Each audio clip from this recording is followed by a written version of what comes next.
and this video is going to be about the unit circle, and this is going to be my last video for a while, so I hope you definitely enjoy. Right, so back to the amazing unit circle. The unit circle is just a different way of looking at angles and a different way of representing those angles. And then this also links to the radians that sometimes people use.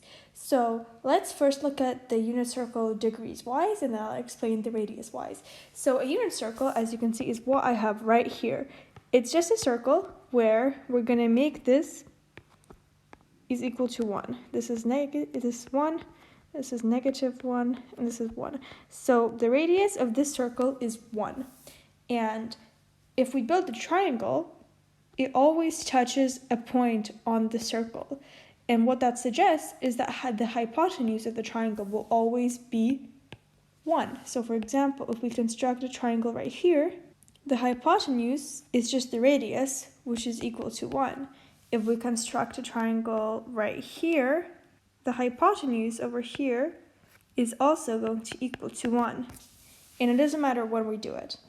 And what I am getting at is that when you build this triangle, you build a right triangle. And this links to trigonometry and trig ratios such as sine, cosine, and tangent.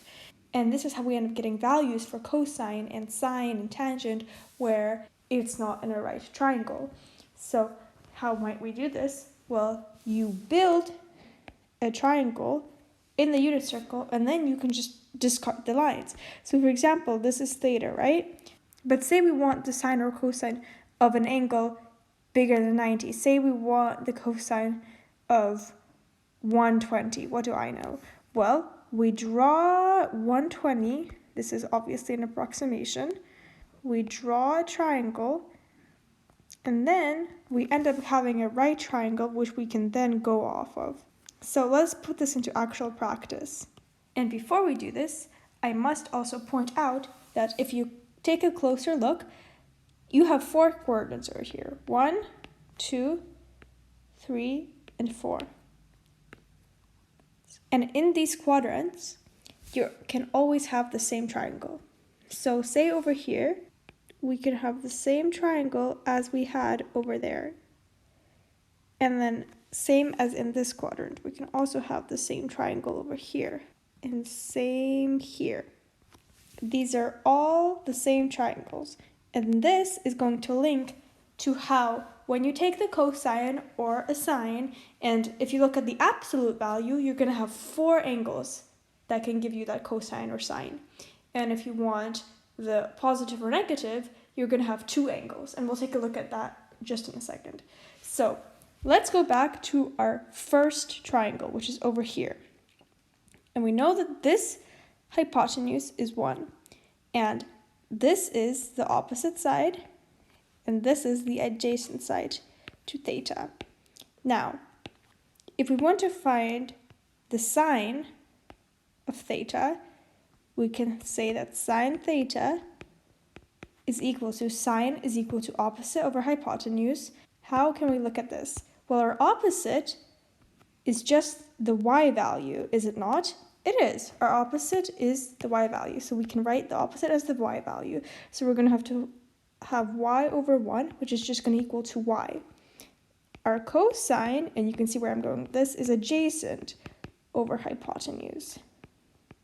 And this is going to be our x value, because right here, this is going to be our x value. So our adjacent is equals to x. And we end up getting x over 1 because the hypotenuse is 1.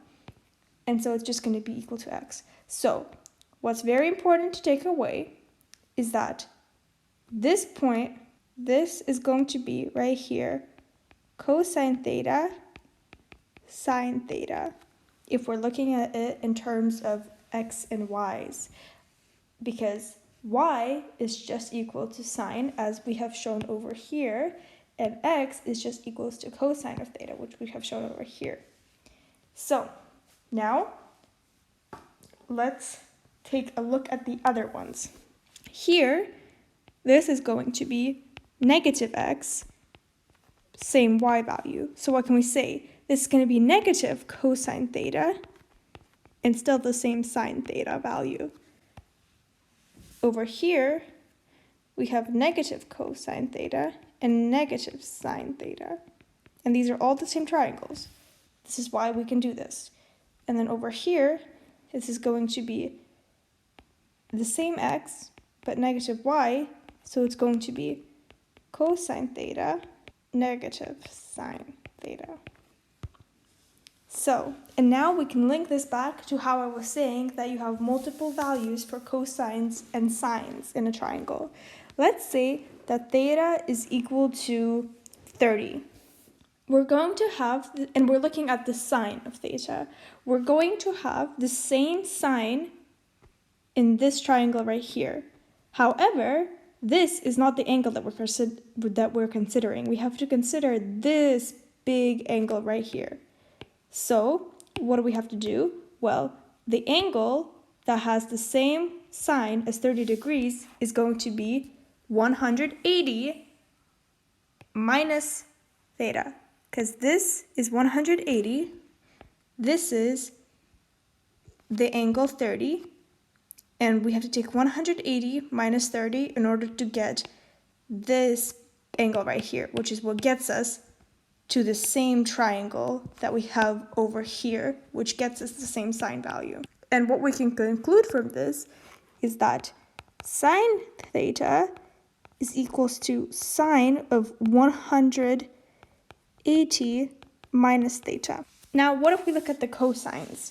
For the cosines, we can see that over here, and it has the same strategy. I have labeled the values right here. If we want the same cosine, we want this right here. And how do we get this value?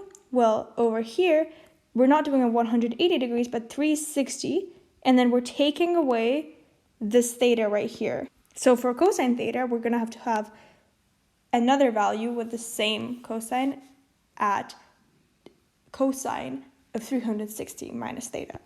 And then lastly, let's look at tangent. Tangent is and can be looked at as sine over cosine, opposite of adjacent, sine over cosine. And when do we get the same values for sine over cosine?